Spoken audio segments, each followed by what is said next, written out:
बिस्मिल्लाहिर्रहमानिर्रहीम। अस्सलाम वालेकुम नाज़रीन, आप यूट्यूब चैनल देख रहे हैं। मैं इमरान ख़ान हूँ। सुप्रीम कोर्ट ऑफ पाकिस्तान में सूरत हाल जो है वो बहुत हौलनाक किस्म का डेडलॉक है जहाँ पे पहुँच गई है, और ये डेडलॉक क्या है इसको समझने की ज़रूरत है।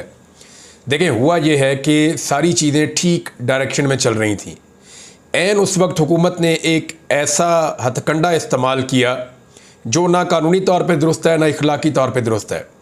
हुकूमत ने प्रोसीजर एंड प्रैक्टिस कमेटी के अंदर जो है वो जो इसका एक तरीक़ाकार था, जो उसका एक एक्ट था, उसके अंदर तरमीम कर दी, और तरमीम करके कादी फ़ायद ईसा साहब को ये इख्तियार दे दिया कि 3 सीनियर जजेस बैठें। इसके बजाय आप ये करें कि अपनी मर्ज़ी का एक जज बैठा के तो आप 2-1 की अक्सरियत से जो चाहें आप बेंच बना लें। तो एक डिक्टेटर जैसे इख्तियारात कादी फ़ायद ईसा साहब को दे दिए हुकूमत ने। अच्छा, इस मामले के ऊपर जो कमेटी के एक और मुस्तकिल मेंबर हैं मंसूर अली शाह साहब, उन्होंने एतराज़ कर दिया। उन्होंने कहा जी मैं तो इसके अंदर नहीं बैठता, और उन्होंने जो तहरीरी तौर पे एतराज़ किया, उन्होंने कहा जी एक तो ऑर्डिनेंस हंगामी बुनियादों के ऊपर, कैसे हंगामी बुनियादें हैं ही नहीं, ये अचानक जारी कर दिया गया और चंद घंटे के अंदर ये सारी कार्रवाई की गई। जुमेरात को प्रैक्टिस एंड प्रोसीजर कमेटी का इजलास होना था और जस्टिस मंसूर अली शाह और जस्टिस मुनीब अख्तर दोनों अवेलेबल थे। कादी फ़ायद ईसा साहब उस दिन जो है वो गायब थे, वो नहीं आए। जुमे वाले दिन जो है चंद घंटों के अंदर पहले कैबिनेट, फिर सदर और फिर कादी फ़ायद ईसा, इन तीनों ने एक एक्टिविटी की और उसके नतीजे में जो तरमीम की गई वो लागू हो गई और जस्टिस मुनीब अख्तर साहब बाहर हो गए। और उनके बाद जो है बाकी जजेस को छोड़ते हुए नीचे से जस्टिस अमीरुद्दीन खान साहब को कादी साहब उस कमेटी के अंदर ले आए। मंसूर अली शाह साहब ने कर दिया उसका बाइकआउट। अब हुआ ये है कि ये जो तरमीमी ऑर्डिनेंस है जिसके तहत कादी फ़ायद ईसा साहब को एक बहुत बड़ा और ताकत का इख्तियार मिल गया है, इस ऑर्डिनेंस को बार बार चैलेंज किया गया। यानी लाहौर हाई कोर्ट में भी चैलेंज किया गया और कराची हाई कोर्ट में भी चैलेंज किया गया। उन दोनों के अंदर एक ही दम फैसला आया, कल के दिन में एक ही वक्त में अचानक फैसला आया जो महफूज फैसले सुना दिए गए। और लाहौर हाई कोर्ट ने 2 तारीख अक्टूबर की, यानी 2 तारीख, कितना लंबा टाइम दे दिया। और सिंध हाई कोर्ट ने जो है वो 3 तारीख दे दी, यानी उन्होंने भी एक लंबा वक्त दे दिया। इतना लंबा वक्त क्या ऐसे अहम तरीन मामले को दिया जा सकता है? क्योंकि ये फौरी नौयत का मामला है, और फौरी नौयत का मामला ये कैसे है इसको ज़रा समझ लीजिए। इसलिए कि सुप्रीम कोर्ट ऑफ पाकिस्तान में जितने बेंचेस बनेंगे वो यही कमेटी बनाएगी। अगर तो ये ऑर्डिनेंस गलत है तो वो जो बेंचेस बनेंगे वो गलत हैं, और अगर ये ऑर्डिनेंस ठीक है तो बेंचेस बनेंगे वो ठीक है।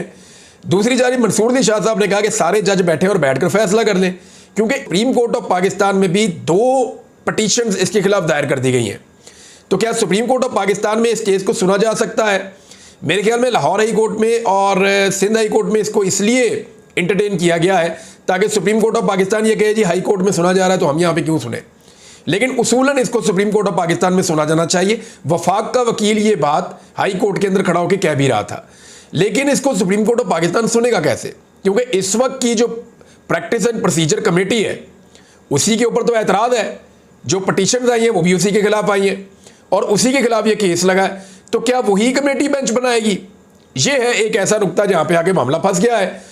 और अगर वो कमेटी बेंच नहीं बनाएगी तो दूसरा रास्ता ये है कि तमाम जजेस जो है वो चाहे फुल कोर्ट का बेंच बनाकर बैठ जाए, चाहे अपनी इंटरनल मीटिंग करके बैठ जाए, और जो 19 जजेस इस वक्त मौजूद हैं वो बैठकर फैसला करें कि क्या ये जो ऑर्डिनेंस जारी किया गया ये ठीक है या गलत है। मैं कादी फ़ायद ईसा साहब का एक स्टेटमेंट आपको सुना देता हूँ, उससे आपको आइडिया हो जाएगा कि कादी फ़ायद ईसा साहब माजी में इसके बारे में क्या कहते थे। कादी साहब कहते थे शट डाउन पार्लियामेंट, कि पार्लियामेंट को बंद कर दीजिए।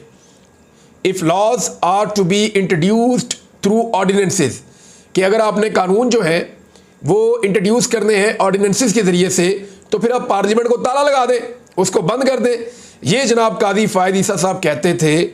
और ये जो स्टेटमेंट है कादी फ़ायद ईसा साहब का, ये पुराना है, यानी 2019 में सितंबर 24 2019 में ये छपा हुआ है। और कादी फ़ायद ईसा साहब उस वक्त इस तरह की बातें करते थे कि जनाब आप तो कोई ऑर्डिनेंस जारी नहीं कर सकते। और फिर इन्होंने, कादी साहब ने बाद में 2022 में एक फ़ैसले में लिखा कि बहुत ही हंगामी सूरत-ए-हाल हो और पार्लियामेंट सेशन में ना हो और हालात को बहुत अजीबो-गरीब हो तो फिर आप ऑर्डिनेंस जारी कर सकते हैं। लेकिन यहाँ पे कोई हंगामी सूरत-ए-हाल नहीं थी।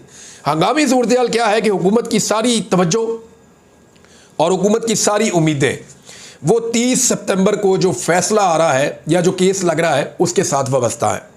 वहाँ पे कादी फ़ायद ईसा साहब ने एक ऐसा बेंच बनाया हुआ है जिनमें 3 जजेस काजी फायद ईसा साहब के हम ख्याल हैं, और उनमें एक जज वो है जो एडहॉक जजेस तैनात किए गए थे, उनमें से एक को ले आए हैं आईनी नौयत का मुकदमा सुनने के लिए। सिर्फ उसमें जो है वो जस्टिस मुनीब अख्तर साहब को रखा गया है अपोजिशन के लिए। अब मामला ये है कि अगर वहाँ पे 30 सितंबर को ये केस लगता है, अव्वल तो इसमें कुछ लोगों से मेरी बात हुई, वो ये कह रहे हैं कि जस्टिस मुनीब अख्तर साहब इसमें उठ जाएंगे और ये बेंच टूट जाएगा, फिर दोबारा बेंच बनाना पड़ेगा। लेकिन अगर दोबारा बेंच बनाना पड़ेगा तो प्रैक्टिस एंड प्रोसीजर की वही कमेटी बैठेगी और बैठकर दोबारा बेंच बनाएगी। तो अगर वो दोबारा बेंच बनता है तो फिर काजी साहब दोबारा एक ऐसा बेंच बना देंगे जिसका फैसला जो लोग कह रहे हैं वो तो यही कह रहे हैं कि वो हुकूमत के हक में आ जाएगा। हुकूमत चाहती क्या है? हुकूमत यह चाहती है कि इस पार्लियामेंट में जितने भी MNAs हैं, चाहे उनका ताल्लुक फजल रहमान साहब की पार्टी से है, चाहे उनका ताल्लुक जो है पाकिस्तान तहरीक इंसाफ से है, चाहे उनका ताल्लुक किसी भी पॉलिटिकल पार्टी से है, उन सबको मजबूर किया जाए ताकत के ज़रिए से, लालच के ज़रिए से, ज़ोर ज़बरदस्ती, अगवा के ज़रिए से, फैमिलीज़ के अगवा के ज़रिए से, कारोबार के मामलात को दबाने के ज़रिए से।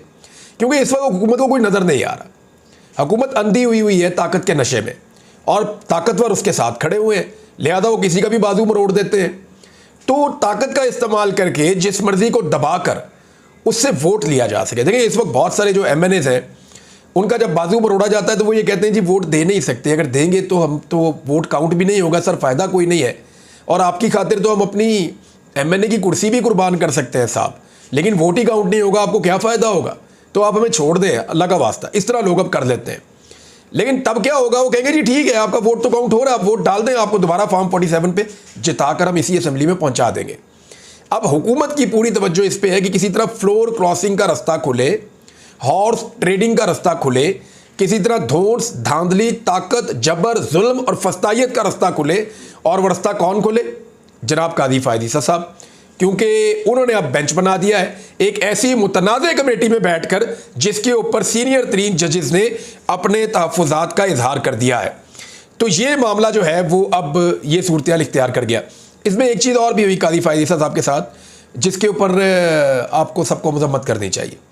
देखिए ये क्रिस्टीज़ डोनट्स है, एक बेकरी है इस्लामाबाद में, यहाँ पे काजी फायद ईसा साहब अपनी फैमिली के साथ गए थे और वहाँ पे एक सेलमैन ने उनके साथ बदतमीज़ी की और उसकी वीडियो भी बनाई। अच्छा वो यानी बहुत सारे लोग सोशल मीडिया पे इसको शेयर कर रहे हैं क्योंकि लोगों को ये लगता है कि काजी फायद ईसा साहब के दौर में ख़वातीन के साथ बड़ी बदतमीज़ी हुई है, ख़वातीन के साथ बड़ा जुल्म हुआ है, इंसानी हकूक़ की बदतरीन खिलाफ वर्जियाँ हुई हैं, औरतों को सड़कों पर घसीटा गया है, औरतों को जेलों में बेगुनाह डाला गया है, जुल्म और जबर का बाजार गर्म किया गया है, लिहाजा काजी साहब डिज़र्व करते हैं। लेकिन देखें दूसरी जानिब एक चीज़ हमें और देखनी पड़ेगी।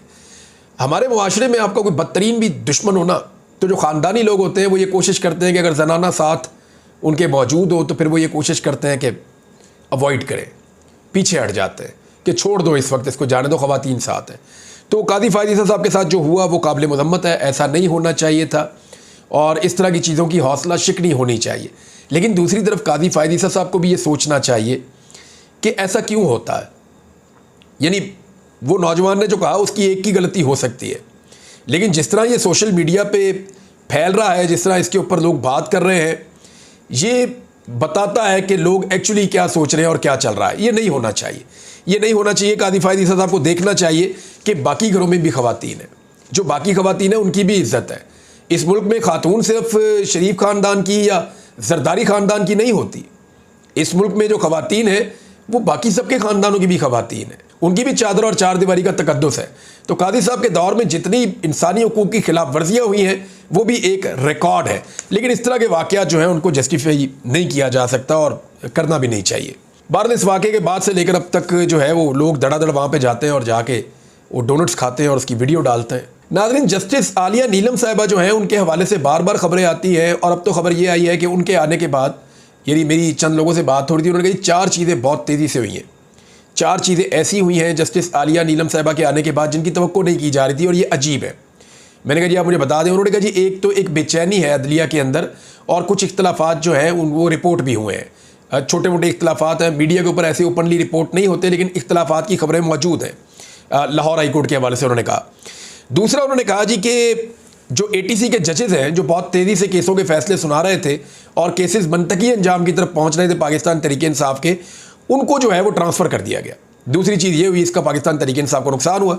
तीसरी उन्होंने कहा कि जब से आलिया नीलम साहिबा आई हैं अचानक से पाकिस्तान तहरीक इंसाफ के जितने भी मुकदमा चल रहे थे वो बहुत स्लो डाउन हो गए, यानी उनके ऊपर जो फैसले हैं वो बहुत स्लो हो गए, चीज़ें बहुत नीचे चली गई, बहुत स्लो हो गई हैं, जिसकी वजह से एक बेचैनी भी है वकला में भी और कोर्ट्स के अंदर भी है, यानी कि ये चीज़ें क्यों स्लो हो रही हैं। और चौथी चीज़ जो उन्होंने रिपोर्ट की वो बड़ी खौफनाक है, वो ये है कि शुरू में आपको याद होगा एक रिपोर्ट किया था, कुछ जर्नलिस्ट थे, उन्होंने ये कहा था और ये दावा भी किया था, हमने भी ये बात बताई थी उन्हीं को कोट करते हुए कि आलिया नीलम साहिबा डट गई हैं और उन्होंने कहा कि मेरे से पहले वाले chief justice of Lahore high court जो हैं वो जो 6 जजेस देकर गए थे उनमें से जिन 4 को आप तब्दील करना चाहते हैं तो इलेक्शन कमीशन को हम बता रहे हैं कि हम नहीं तब्दील करेंगे। लेकिन फिर उसके बाद जब आलिया नीलम साहिबा ने टाइम गुजारा तो अब पता चल रहा है कि उन्होंने मुलाकात की चीफ इलेक्शन कमिश्नर से या उनके इलेक्शन कमीशन के अमले से, और उस मुलाकात के बाद जो है वो उन्होंने अपना फ़ैसला तब्दील किया और 4 रिटायर जजेस जो हैं उनको हाजिर सर्विस जजेस की जगह लगा दिया गया। यानी अब ये रिपोर्ट हुआ है, मुख्तलिफ जर्नलिस्ट ये बात बता रहे हैं और लगातार ये रिपोर्ट हो रही है। इसके ऊपर पाकिस्तान तहरीक इंसाफ ने भी बात की है कि इलेक्शन कमीशन को अपनी मर्ज़ी के जजेस मिल गए हैं। तो अगर इस तरह के जजेस मिल गए हैं तो फिर तो पाकिस्तान तहरीक इंसाफ की जो सीटें हैं, जैसे पहले फार्म 47 जाली देकर छीन ली गई थी, फिर तो ट्रिब्यूनल्स के अंदर इंसाफ भी नहीं हो सकेगा, क्योंकि इलेक्शन कमीशन अगर आप बोलें तो इलेक्शन कमीशन का मतलब यह है कि धांधली, इलेक्शन कमीशन का मतलब यह है कि anti Imran Khan, election commission का मतलब यह है कि पाकिस्तान तहरीक इंसाफ की दुश्मनी। और यह साबित हुआ जब केस चला मखसूस नशिस्तों का, तो वहाँ पे इलेक्शन कमीशन ऑफ पाकिस्तान का रोल ये जजेस ने अपने फैसले में लिखा है कि हैरत अंगेज़ तौर पे इस तरह का था कि लगता था कि वो एक पार्टी के तौर पे शरीक हैं जो नहीं चाहती कि उनकी मुखालिफ पॉलिटिकल पार्टी को जो है वो सीटें मिल जाएं। तो अभी भी उनका यही रोल है। 7 मरतबा वो बैठे, उन्होंने आपस में मीटिंग्स की हैं, बार बार मुलाकातें की हैं, उनको सिर्फ एक हुक्मनामे पर अमल करना है। यहाँ एक मुंशी से ज़्यादा किरदार उनका नहीं हो सकता। सुप्रीम कोर्ट के 8 जजेस ने जो है वो मुत्तफ़िक़ा तौर पे एक फ़ैसला दे दिया है।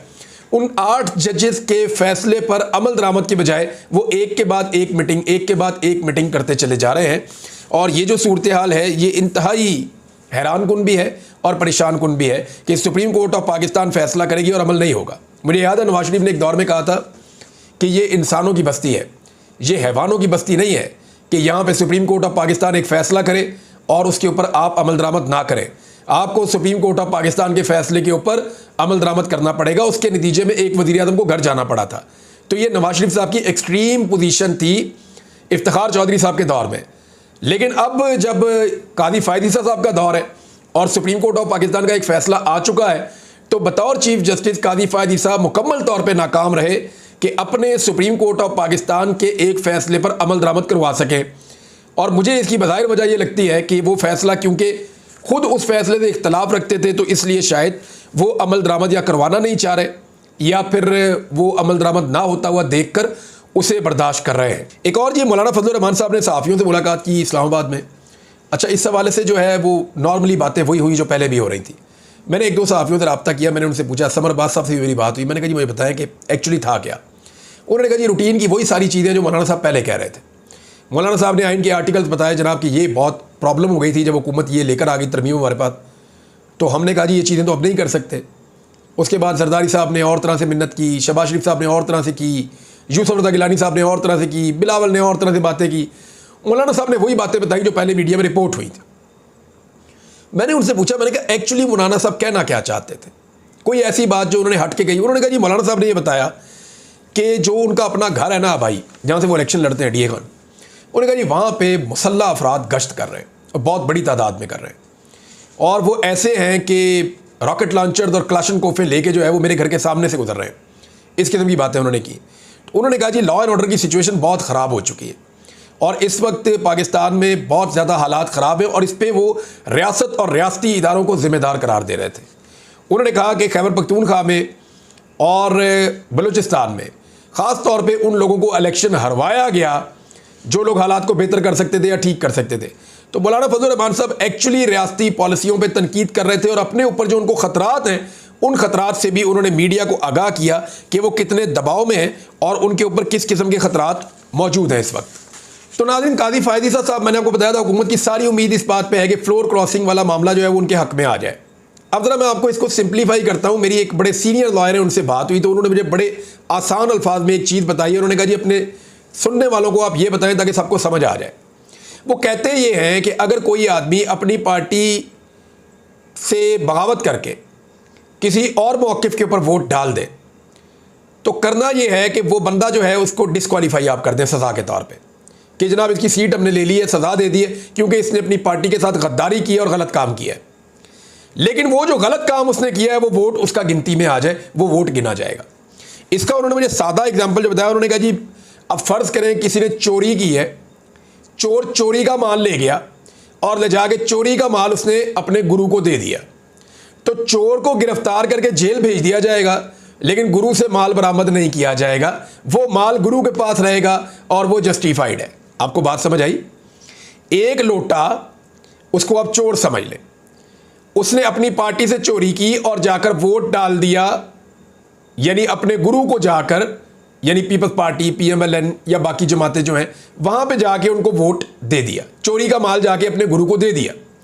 सबको पता है कि गुरु के पास चोरी का माल पड़ा हुआ है, लेकिन अब ये नहीं होगा कि चोरी का माल बरामद करके असली बंदे को वापस दें, नहीं, वो कह रहे हैं चोर को हम जेल भेज देंगे, यानी उस लोटे को हम डिस्क्वालीफाई कर देंगे, लेकिन वो जो गुरु है या पीपल्स पार्टी का या PMLN का जो भी गुरु है जिसके साथ भी डील होगी, वो गुरु जो है उसके बाद वो चोरी का माल रहेगा, वो वोट काउंट हो जाएगा। यानी ये तारीख का एक अनोखा तरीन फैसला होने जा रहा है और शुबा है कि ये फैसला इसी तरह होगा, क्योंकि बहुत सारे रिपोर्टर्स और सबका ये कहना है कि ये उठाने का मकसद ही ये है कि ये फ्लोर क्रॉसिंग का रास्ता खोला जाए ताकि आईनी तरमीम करके काजी फायद ईसा साहब को एक्सटेंशन दी जा सके। नाज़रीन, दो छोटी खबरें मैं आपको ज़्यादा दे दूँ। एक तो ये है कि पूरे पंजाब के अंदर बैनर्स लगे हुए हैं कि सेहतमंद पंजाब, और जो वज़ीर आला पंजाब के वालिद हैं मियां नवाज शरीफ साहब, वो इलाज करवाने के लिए एक मरतबा फिर पाकिस्तान से बाहर जा रहे हैं, ये खबरें आ रही हैं। यानी आज इनकी तीसरी चौथी नस्ल जो है वो इक़्तिदार में है, 4 दहाइयाँ इनको हो गई हैं यहाँ पे इक़्तिदार के अंदर।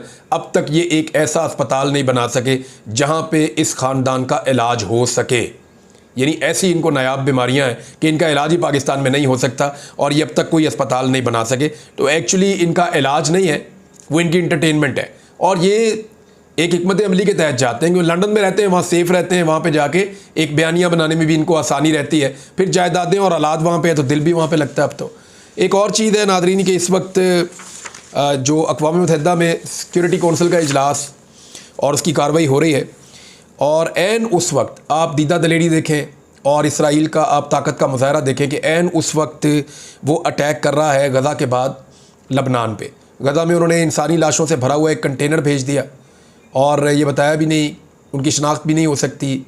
तो इस पे जो गज़ा की अथॉरिटीज़ हैं उन्होंने वो वसूल करने से इनकार किया, जी बताएं पहले ये कौन लोग हैं, कहाँ आपने इनको मारा है, इनकी शनाख्त बताएं फिर हम आपसे लेंगे। कंटेनर भर के उन्होंने लाशों का दिया। और दूसरी चीज़ जो है वो ये है कि लबनान में जो उन्होंने अटैक किया, 600 औरतों और बच्चों समेत लोग शहीद हो चुके हैं, और जो ज़ख्मी हैं उनकी तादाद 2500 से ज़ायद है, जबकि 90,000 अफराद इस वक्त तक बेघर हो चुके हैं। और ये अटैक वो कर रहे हैं और उनका ये कहना है कि हम इतना शदीद फ़िज़ाई हमला इसलिए कर रहे हैं कि हम ग्राउंड पे अपनी फोर्सेस को अब लेकर जाएंगे। और ये उस वक्त हो रहा है जब अक़वाम मुत्तहिदा का इजलास चल रहा है और दुनिया इस पर कुछ नहीं कर पा रही। अब तक के लिए इतना ही। अपना ख्याल रखिएगा, अपने इस चैनल का भी। अल्लाह हाफ़िज़।